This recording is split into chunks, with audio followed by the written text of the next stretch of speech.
Item Number SCP-070. Object Class Safe. Special Containment Procedures. SCP-070 is to be kept within a 10 meter by 10 meter reinforced concrete room that is to be guarded and remotely monitored at all times. This room must always be well stocked with non-perishable food and water. See Document 070-IC for a complete inventory of these items, as well as basic amenities for humanoid SCPs.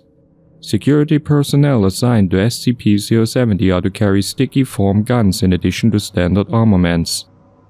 Structural integrity of SCP-070's containment room is to be checked twice daily.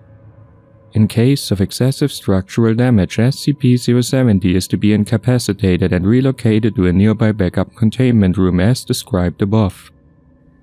If a reinforced concrete room of sufficient strength is not available, SCP-070 may be temporarily contained in a cell of stronger material until another concrete room can be prepared.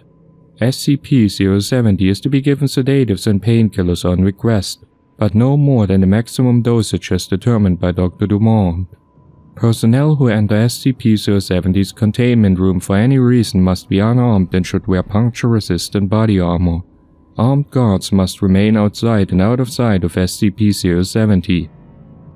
In case of containment breach due to somnambulism, security personnel are to alert site administration, place food and water in the apparent path of SCP-070, and maintain a clear zone of 25 meters around SCP-070. In any other case of containment breach or if SCP-070 becomes violent during somnambulism, personnel are authorized to incapacitate SCP-070 using sticky foam. Care must be taken to avoid smothering SCP-070. Because SCP-070 reflexively responds violently to injury or attack, security personnel should refrain from using lethal force or otherwise injuring SCP-070 if at all possible. Description: SCP-070 appears to be a human male of Native American descent, with a normal appearance save for a pair of rusty wings emerging from his back. Each wing is composed of several flat iron bars about 6 cm wide connected end to end by rotating rivets to form an articulate length of metal over 2 meters long. Hanging from these bars are chains of various lengths, 22 on each wing, each tipped with a barbed arrowhead. SCP-070 appears to have no other anomalous properties besides these wings. The wings of SCP-070 appear to act independently of the persons they are attached to, and SCP-070 has stated repeatedly that it has no control over them. However, when damage has been done to the wings, SCP-070 has shown signs of physiological distress, including sweating, reduced blood flow to face, and screaming in pain.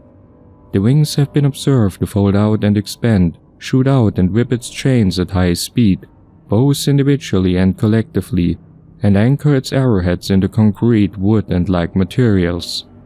While SCP-070 has not displayed any overt hostility to personnel, it will often react violently to perceived threats by lashing its chains out at assailants and wrapping its chains around its body in a defensive posture. The most effective means of subdual has proven to be sticky foam, non-lethal weaponry, which can reliably ensnare SCP-070's chains from a safe distance. Despite their rusted appearance, the wings and chains of SCP-070 are as strong as high-quality alloy steel. However, they are also dense as steel, and SCP-070 cannot move about as a normal human due to the weight of its wings. As yet, SCP-070 has been unable or unwilling to use its wings to facilitate human locomotion. SCP-070 spends much of its time anchored to the walls and ceiling of its containment cell, usually sedated. Addendum 071. Incident 071. On at 3:36, SCP-070 breached containment. Security personnel were advised that SCP-070 appeared to be asleep and were ordered to not engage SCP-070 and to keep others away. By lashing and anchoring chains into the walls and ceiling in front of it, SCP-070 was able to carry itself, still apparently asleep, through sight. SCP-070 broke into the food stores of Canteen 4 and proceeded to gorge itself on the available food and water. Almost 9 minutes later, apparently say that SCP-070 returned to its containment room. At no time did SCP-070 appear to wake up. SCP-070 claimed no knowledge of the event afterward. Addendum 072 Personal Background. Interviews have revealed that SCP-070 is named and is capable of reciting the correct social security number for a US citizen of the same name and age. SCP-070 claims to be a member of the Kiowa tribe and data expunged. SCP-070 claims to not know how the wings came to be, only remembering waking up in a scrapyard with them after taking a lot of peyote the night before.